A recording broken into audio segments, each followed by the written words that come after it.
I'm Matthew Clemo. I'm the Client Director at CSI. Really looking forward to doing this presentation through to you this morning. I think today I'm joined with CSI's cybersecurity specialist, solution specialist, and our partner Fortra, John May, who will be also talking today.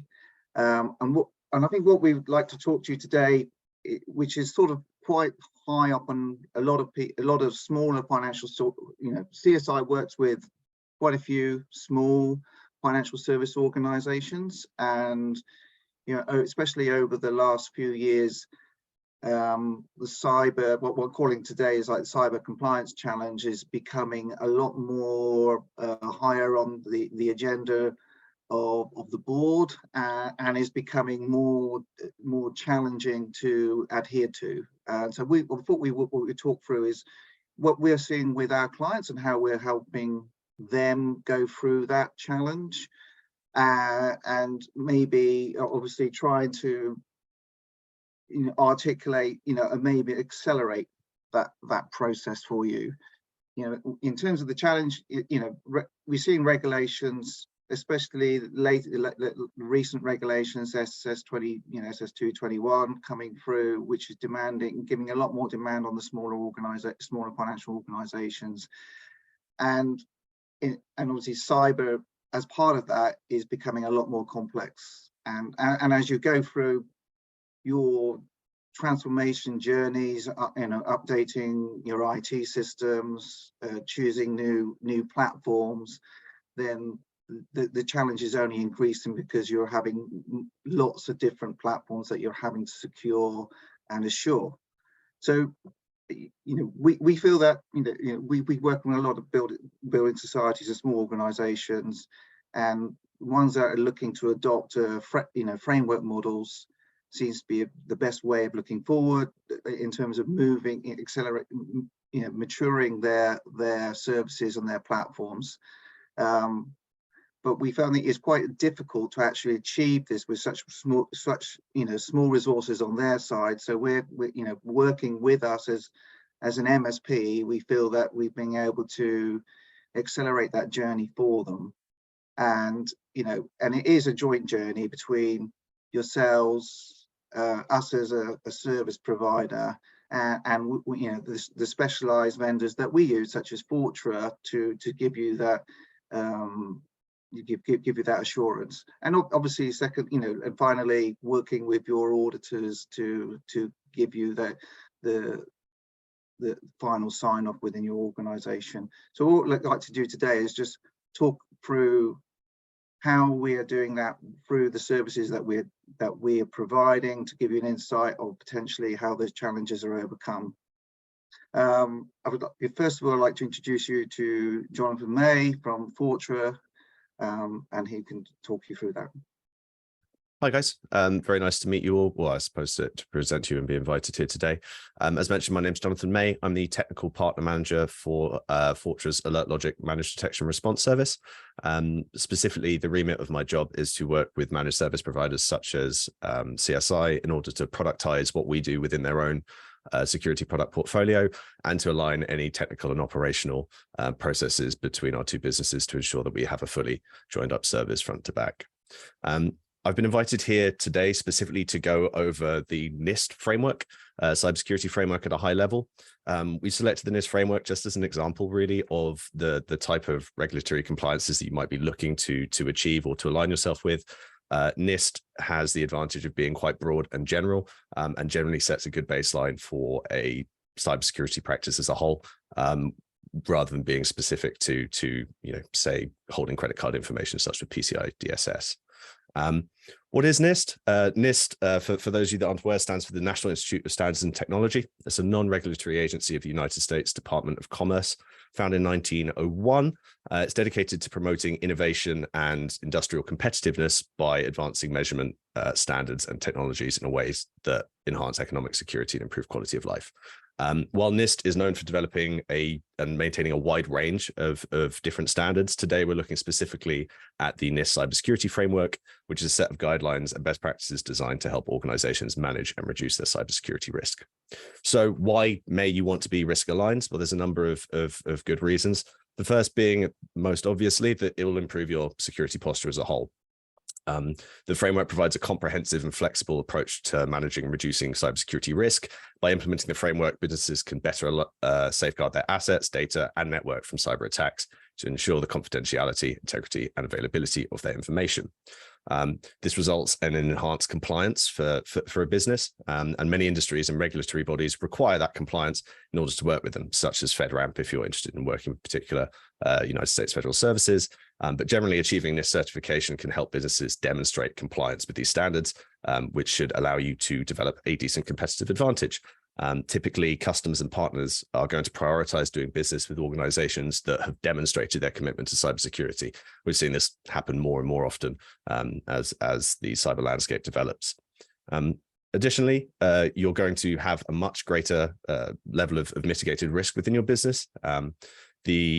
By identifying and managing your actual risks, this can help prevent, really costly security breaches and incidents.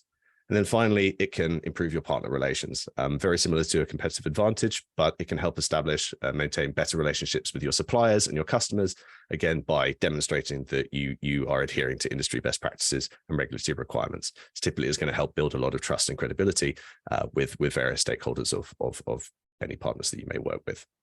So what are the 5 core functions of the NIST cybersecurity framework? The main categories were developed to provide a framework that organizations of all sizes and sectors can use to manage and reduce cybersecurity risks. So not necessarily specific to finance, but certainly applicable to any business that you may choose to work with. And the categories were designed to be a high-level representation of the various activities involved in an effective cybersecurity program. So starting with identify. This focuses on understanding the organization's business context itself, the risks it faces, and any existing cybersecurity capabilities. This information is then used to develop a comprehensive understanding of the organization's cybersecurity posture. Once we've identified the risk and what we need to protect, and we then move on to the actual protect category. And these are the necessary activities to actually protect the assets from cyber threats.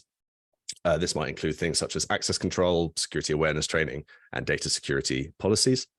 All of this is sort of pre-breach and making sure that we minimize the potential of suffering a breach, but we also need to ensure that we can detect breaches themselves, which is the 3rd category. And again, this is the necessary activities to actually identify a cybersecurity incident when it is occurring. So the difference between detect and protect would be whether or not an incident has occurred yet, and what activities you're doing to mitigate either on the front end or to contain on the back end. Once you have detected a cybersecurity incident, you then move on to the 4th category, which is your response. And this will include activities such as restoring systems, containing a breach to minimize its impact, and improving the general incident response process aligned with your cybersecurity posture. Then the last category is recover. So after we've gone through our response process, we need to recover back to a state of normal operations. And this category really focuses on restoring systems and data back to day-to-day activity. So taken together, these 5 categories provide a comprehensive framework for organizations to manage their cybersecurity risk and build a really strong cybersecurity posture. By breaking down the complex activities involved in managing cybersecurity risk into the 5 categories, the framework provides a practical and effective way for organizations to develop and maintain cybersecurity programs. So I'm going to break down each category with a little bit more detail before handing over to Leighton, who will explain how Fortra and CSI work together to deliver this for our clients. So the first category is the identify function. And really, it sets the foundation for the organization's cybersecurity program as a whole by identifying and understanding the business context, the resources that need to be protected, and the associated risks.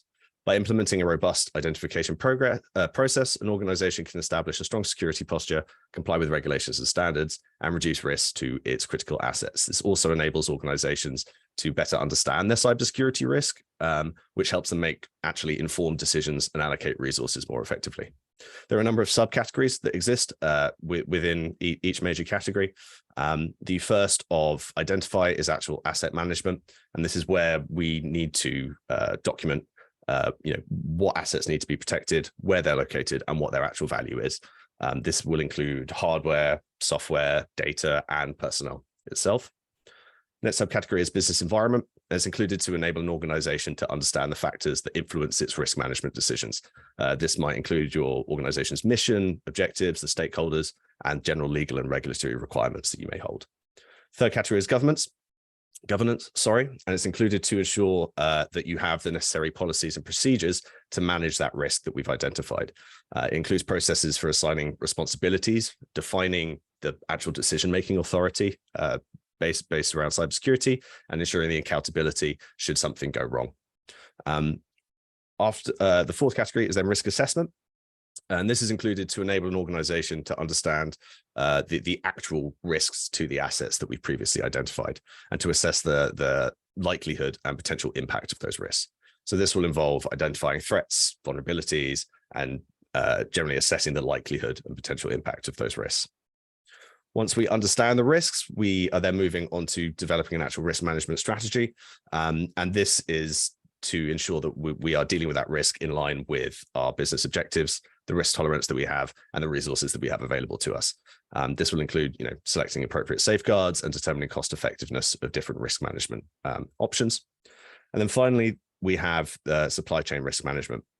This is included to ensure that any cybersecurity program that you have within your own organization extends out to your suppliers and partners and other third-party service providers. It's really just about understanding the cybersecurity risks involved. Obviously, you're not really able to go out and implement any controls and procedures in somebody else's business, but you are able to implement particular safeguards that will manage your risk by exposing yourself to anything that they may be doing with data and the like. So let's identify. Protect is the second category, and its purpose is to safeguard the delivery of the critical infrastructure services that we previously identified. This category consists of controls that are implemented to ensure the security of asset systems and networks themselves. Again, this is all pre-breach. This is to make sure that we are protecting ourselves to the highest level before a threat actor gets into our environment. The reason it's the second category is that once an organization has identified its critical assets within the identify, we then need to implement the protective measures to secure them. By taking proactive steps to protect systems, organizations can reduce their risk of a successful cybersecurity attack and therefore minimize the potential impact of a breach to zero, hopefully. There's a number of subcategories again, and they've been included to address specific aspects of safeguarding organizational assets, such as data systems and personnel. So the first we have is access control. Hopefully this is something we're all doing already, and it's included to ensure that only authorized individuals have access to critical infrastructure systems and data, and that there is no extended access granted. The next subcategory is actual security awareness and training, and this is to ensure that personnel are trained and equipped to identify and respond to potential threats and incidents. This may come in the form of noticing when your own systems are doing something out of the ordinary, but typically is included to safeguard and protect against social engineering, which is still a massive attack vector that we see constantly within the cybersecurity space. The third subcategory is data security. So rather than people, we're actually looking at the information itself here. And really, we want to ensure that confidentiality is maintained, integrity is maintained, and importantly, availability is maintained as we define our cybersecurity posture as well. Fourth subcategory is information protection processes and procedures. And this is really the actual policies, procedures, and processes for protecting the infrastructure itself. So more the operational side of setting up these protective technologies. Next, we have maintenance, and this is to ensure that the critical infrastructure is regularly maintained. This may be patching security vulnerabilities or looking at potential code releases and understanding what that might mean for a business. And then finally, we have the actual protective technology itself. And really, we want to ensure that the technology is deployed to protect critical infrastructure first, and prioritize really where we're looking to install protected pieces. So we now have, we've identified what our risks are. We have protective procedures and technologies in place. Now we're moving on to the third category, which is detect. This really focuses on activities that enable the timely discovery of cybersecurity events. The goal of this category is to identify cybersecurity events as soon as possible. This is really the emphasis here, so that organizations can quickly respond and mitigate the damage caused by security incidents.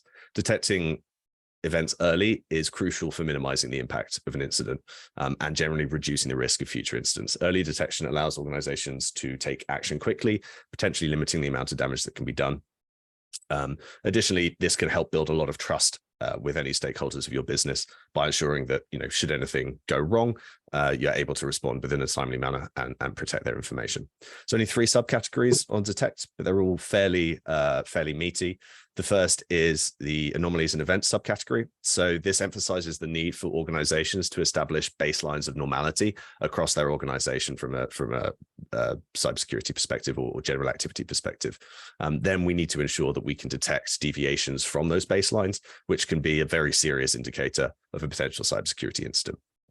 The second subcategory is about continuous monitoring and emphasizes the importance of actually being able to inspect networks, systems, and general applications across your business.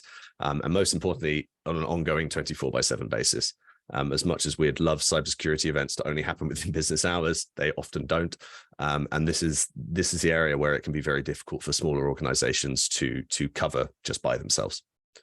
And then finally, the last subcategory we have is detection processes.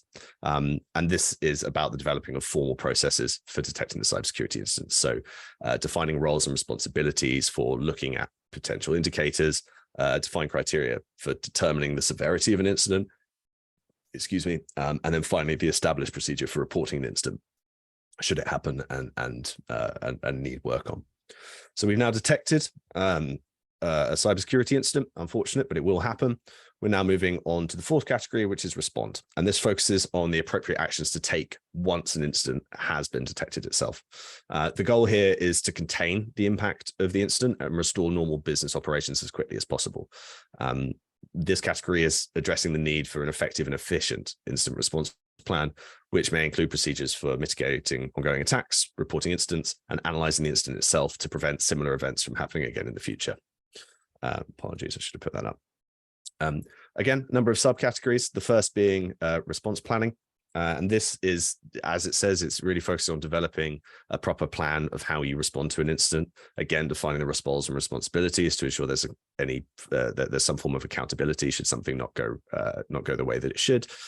We would also define communication procedures, and finally identifying the resource that we need in case of response, i.e., who are we waking up at 4 a.m. to go and fix the problem that we've just occurred. The next subcategory is communications. And really this category within Respond is focusing on communicating to the stakeholders of the incident itself. So who's been affected, what data has been affected, where and why, and communicating the recovery activities to those stakeholders, as well as any executive and management teams that may be interested in what's happening as well. The next subcategory is analysis. Here we're focusing on investigating any incident notifications themselves from detection systems, maybe understanding the impact of the incident, performing forensic activity, and categorizing the incidents consistent with the response plans that we've already developed. This will then establish processes to receive, analyze, and respond to any vulnerabilities as well. The 4th category is mitigation, very, very important. And this is where we're actually containing and mitigating the incident itself, as well as addressing any newly identified vulnerabilities by either mitigating them or documenting them as acceptable risks. Documenting something as an acceptable risk is fine in most cybersecurity practices, so long as that you have general safeguards in place around how that risk may materialize within your business. And then finally, the last category is improvements. So this is really incorporating lessons learned from the response itself and updating any response strategies to improve future capabilities. So did we do it in a timely manner? If it wasn't fast enough, what was our bottleneck there? Was it, were we trying to wake this one person up and he happened to be on holiday? There could be a whole host of reasons. But generally what we're looking to do here is create more of an iterative process for a response, as until a major incident occurs, you can never be entirely sure how your business would respond to an incident. So into the final category, which is recover. And this focuses on developing and implementing processes and procedures that aim to minimize the actual downtime and disruption and facilitate the recovery of systems and data.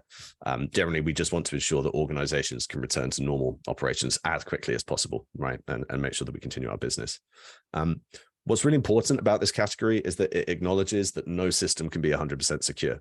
This is something that I think previously people might have thought possible. We need to accept the fact that it's not, and the chances are that you will suffer a cybersecurity incident within the next few years in some form. As a result, organizations need to have plans and processes in place to recover from any incidents that occur. And as such, this category involves the development of those plans and procedures, and for continually improving the organization's overall incident response capabilities.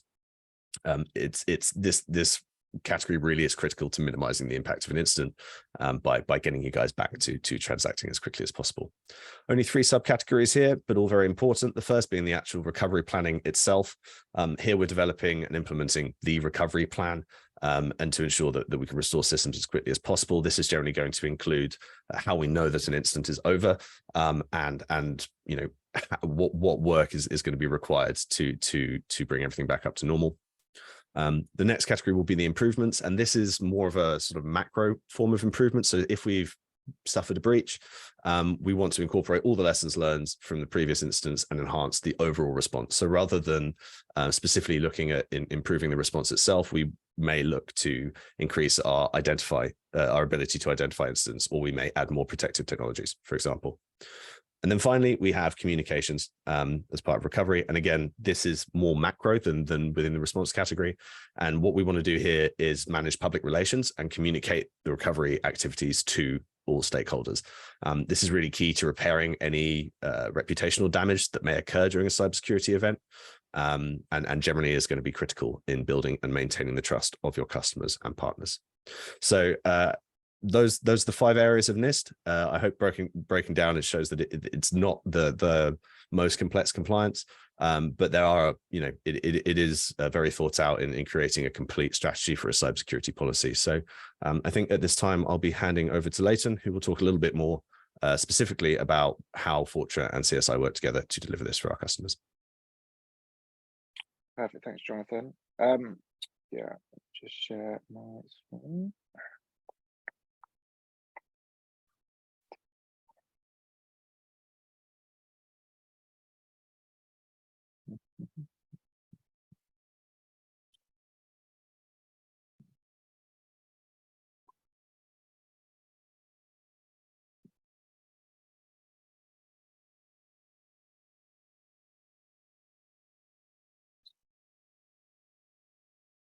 Should be trying to share. Apologies for this. I think what it is.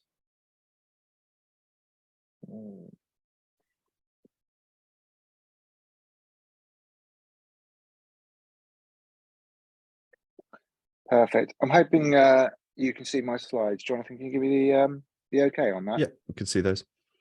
Perfect. Excellent.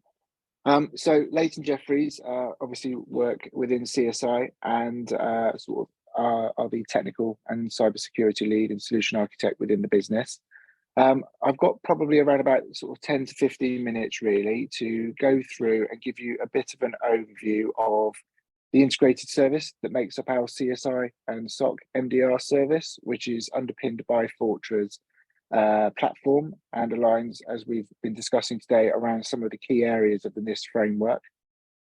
What I'd like to do as well is to run through how CSI and Fortra can help with regards to mitigating some of the risk aspects that Jonathan has taken you through earlier in the slides, and look to reduce how we can help with the impact to your business, protecting data in the event of any typical cyber incident or event that we might see.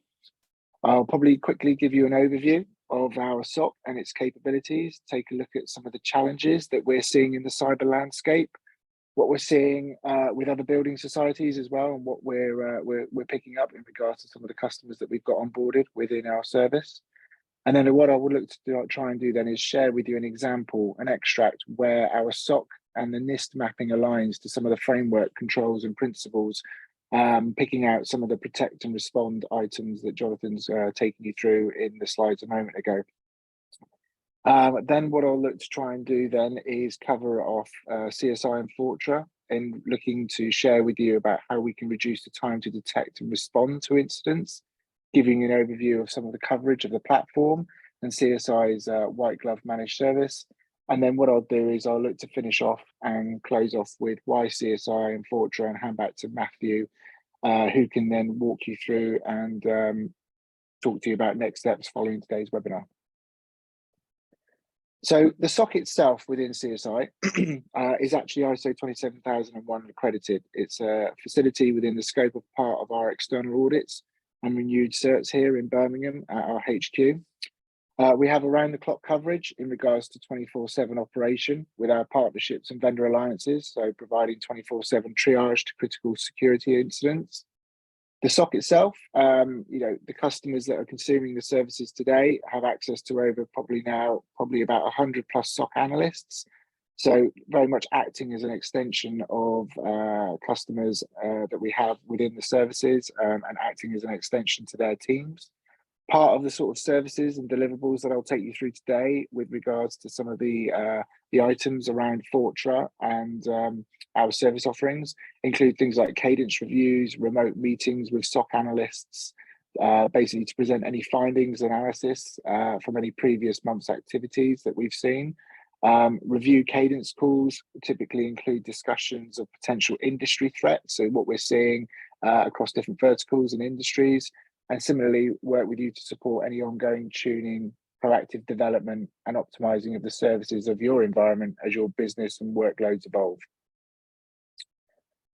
So I guess for some of the people that are on this call today, it might well be that you've been to either something like an InfoSec event or an IT Summit event, but typically what you see when you walk into any main hall event is pretty much this, which is just a massive wave of vendors and stands and technologies, all kind of with the next best and newest shiny looking toy, all saying pretty much we're the next big thing, right?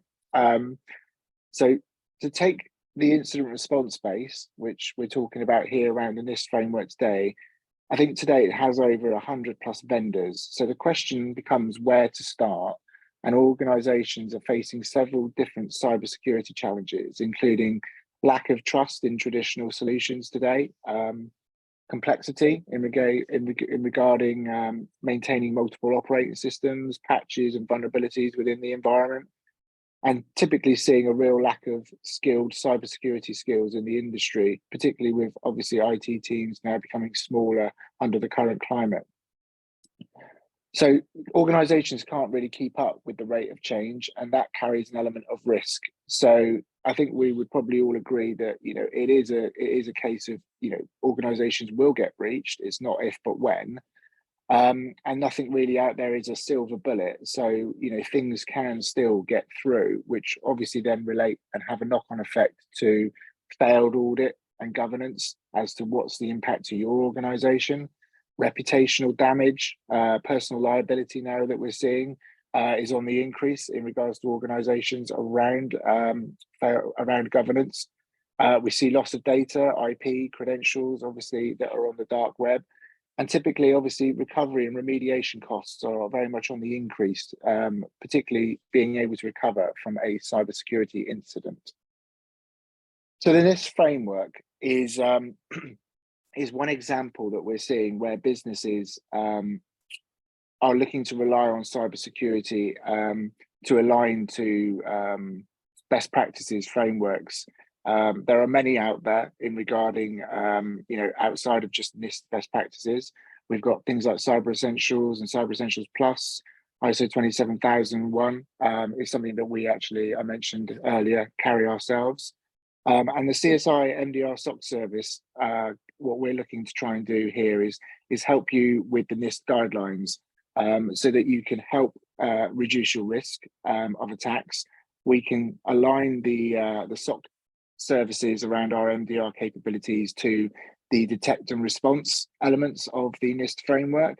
So looking at identifying attacks pre and post breach in regards to looking to carry out incident management and response, as well as looking to do protection as well, also around things like OWASP top 10 attacks with things like web application scanning and web application firewall technologies. But one of the things that we can also do around the NIST guidelines is that we can demonstrate the auditing regulation and compliance around log data. and event data that we're seeing from reporting, and obviously holding the log data for a period of time.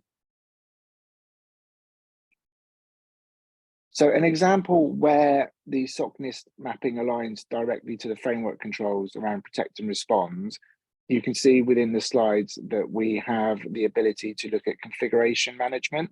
So this is looking at specifically restricting and disable and preventing non-secure programs or potentially ports or protocols that might be open that might carry some risk within your environment. So we can look at this across both public cloud frameworks. We can integrate into public cloud tenancies, but similarly as well support your private cloud and hybrid infrastructure.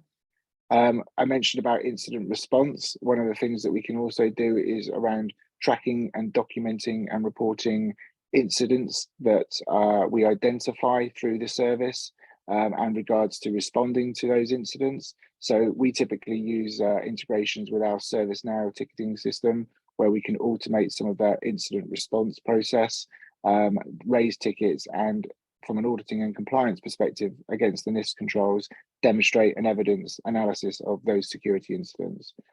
Similarly, we obviously can align to things like risk assessment. So this is looking at being able to investigate and look to do and carry out vulnerability scanning within your environment. And similarly, through the service, we can actually help support and remediate those vulnerabilities with guidance and recommendations around, and on how to remediate those activities. There are many other controls that we can help work with you on, should today's webinar be of interest. Particularly supporting you and building out things like a view of risk management and risk analysis around in this framework. We can give you some visibility into information of asset management of your estate. So bringing in and getting a credible, comprehensive overview of your inventory and all devices. Similarly, we can then take that information and discover a coverage of gaps and risks associated to these. So we can look at your assets and identify, are there any vulnerabilities, exploits, anything that may be of high risk that we can maybe help mitigate or recommend around remediation. But also as well, then we can take it one step further and look to support you around things like security assessment. So this is looking at monitoring information system security controls across a hybrid cloud and on-prem estate to ensure the effectiveness of said controls are compliant around in this framework. So, Jonathan, before I go into sort of just talking about some of the capabilities around the CSI operational center element, do you want to just share with the audience today around potentially some of the coverage and the platform within the Fortra capabilities that we can share with the audience today? Yeah, sure. So specifically, I work for the Alert Logic side of the Fortra business. So we're a managed detection and response platform that is fully integrated into the CSI SOC as the main event and incident reporting tool that Paul and his team use. So it's really important to us from a technology perspective that we can cover as much of an attack vector as possible or attack space as possible. So that means for us, doesn't matter what cloud you're in, that could be AWS, private clouds, it could be Azure, it could be whatever. We want to not only look at the cloud platform itself, but the underlying network with technologies such as intrusion detection systems. We want to look at what actual systems are happening on the operating system layer by ingesting and monitoring all of the log activity, and similar alongside application as well, before applying some endpoint protection. So from a technology perspective, that's the sort of main bits that we bundle together. And alongside external and internal vulnerability scanning as well, to make sure that our SOC are aware of the potential risk that business could face.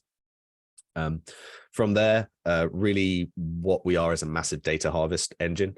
So we'll take in, all of these different bits of telemetry from across a business, and provide sort of pattern matching algorithms to see what deviates from the baseline, as I was talking about earlier when we talk about identifying and understanding what a business's baseline should be. In the event that our systems notice something deviating, that's then going to trigger an actual manual investigation from our own SOC team. So our SOC is very large. We have over about 150 different analysts across the world. We have half of them over in Cardiff and the other half over in Houston and Texas. And what we provide to all of our customers, including CSI, is a 15-minute SLA on response time. So from the moment that our platform detects something as being a potential cybersecurity incident, within 15 minutes, that will have a accredited SOC analyst onto the incident, classifying it and understanding how severe it could be, potentially downgrading it if it's a false positive, because that's something that we know businesses don't want to have to spend their time investigating, and formulating that initial response and what should be done from a containment methodology. So what we would do is actually call up the CSI SOC, and the analysts will work together in order to try and contain and remediate the event. And Leighton, do you want to go a little bit more detail into how CSI handle that within your ops? Yeah, no, thanks very much for that. Appreciate that. So obviously just sort of building upon Jonathan around the platform and the coverage there.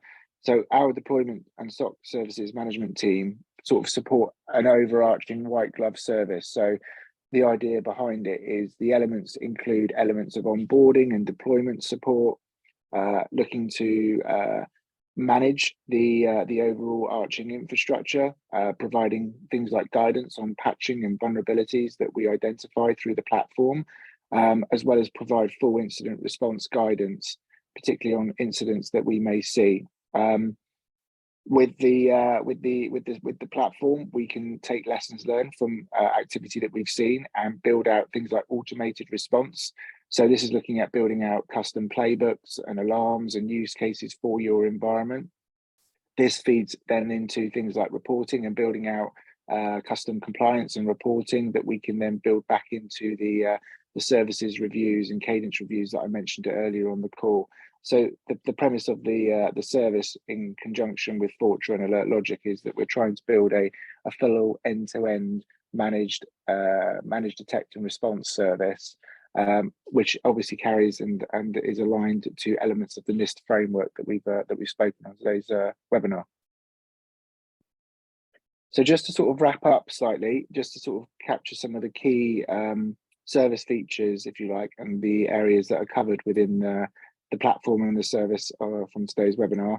One of the things that we find is that we've, over time with the service, built out a number of defined use cases. So this is looking at what we do across a number of verticals, industries, and look to build out a number of playbooks, alarms, incidences that we can apply to your environment very quickly early on to get the environment up and running and start to see the value from the solution.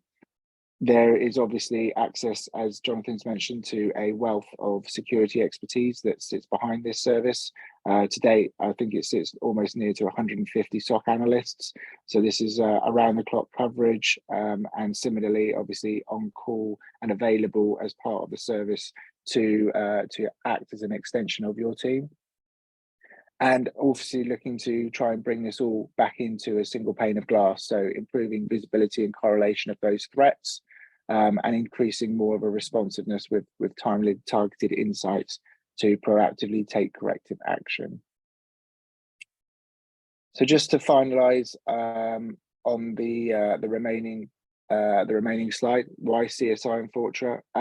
So CSI obviously work with many organizations to underpin their cloud transformation journey, taking them from the typical private type on-prem infrastructure to public cloud or hybrid. We can align to many different frameworks. Obviously today we're here and have spoken about things like NIST, but obviously one of the other elements of what we can do is also take some of the other frameworks that we work alongside to implement the overarching service. Fundamentally, we make sense of the noise and deliver what's important back to you. And obviously you have access to highly skilled specialists. And obviously within CSI has been around for quite some time, and we are seen as a trusted public and private MSSP around the services that we provide. So on that, I would like to now look to hand that back over to Matthew, and we can now share with you, following today's webinar, any questions and next steps from the session. Thank you, Leighton. Thank you very much. Thank you, Jonathan. Much appreciated. I'm opening the floor really to questions. So hopefully you have some questions that we could help you with. If you've got anything about today's or any other subjects in terms of the security elements that we've looked at today, more than happy to say that. Use the Q&A or chat functions within the panel at the bottom. And obviously, just as a follow-on for this, we'll be sending a copy of the webinar out to yourselves, so you have that as reference. But kindly, Jonathan and Leighton has made themselves available really to hold a call individually with any one of yourselves, and that we can discuss. It could be anything that you would like to you want to just take some information from them, just have a chat. Maybe it's like just want to have a general gap analysis across your organization to understand if there's any sort of real analysis, any gaps there, any specific challenges within your security posture and at the moment. And then if you were going through some sort of IT modernization or replatforming, what are the challenges there in terms of keeping the security posture as required. So on top of that, more than happy, Jonathan will be more than happy to demonstrate the MDR service and the online portals and the outputs that we get from that. So we're more than happy to do that as a follow-on. We have one question's coming in. So what other frameworks can you support other than NIST? Maybe that Jonathan could answer that one. Yeah, certainly. As a cybersecurity company, we personally have to be compliant to basically every framework out there in existence. So SOC 2, SOX, PCI, HIPAA, NIST, HIST, and as a result of the fact that we need to be compliant, we very much use our own technology in-house, so we can deliver that out to other customers as well. So NIST was just chosen as a more general framework, but if there are specific, if you want to work with more healthcare providers, and HIPAA is a big concern for you, that's definitely something we can also support natively within our own platform with a broad range of different reporting capabilities. And additionally, CSI has extended the support of these frameworks as well. Leighton, I don't know if you have anything more specific to add. No, I think you've covered that off quite well, to be honest with you. I mean, just to sort of follow up, other than, similarly, I mentioned at the beginning with our SOC, obviously we are ISO 27001 accredited within that. Part of that accreditation actually is underpinned by obviously the Fortra Alert Logic platform that sits under our managed services for all things incident management and response, which is part of the service offering that we're here talking about today on the webinar. Yeah, I mean, just to add a comment. I mean, the posture requirement and the policy requirement obviously is generated by yourselves as the financial services entity, and we're looking to address how we would adhere to those requirements. But obviously we fully advocate that any sort of we wouldn't mark our own homework, and we would work with any auditors. So a good cybersecurity auditor, we would fully recommend any organization to have to work with independently to give you that sort of qualified sign-off of where you are on that journey against your posture. And then we work very closely with these auditors to ensure that we're meeting the requirements that you need. So and if you feel that if something that you're looking for, then there are a lot of building societies out there, and there are auditors that we could pass details on to you as well.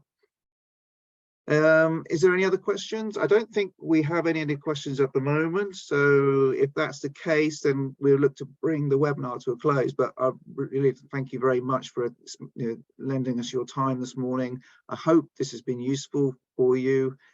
Any feedback would be brilliant, and we will follow up with the copy of the webinar to yourselves. And thank you very much. Much appreciated. Thanks, guys. Thanks to you all as well. Thank you.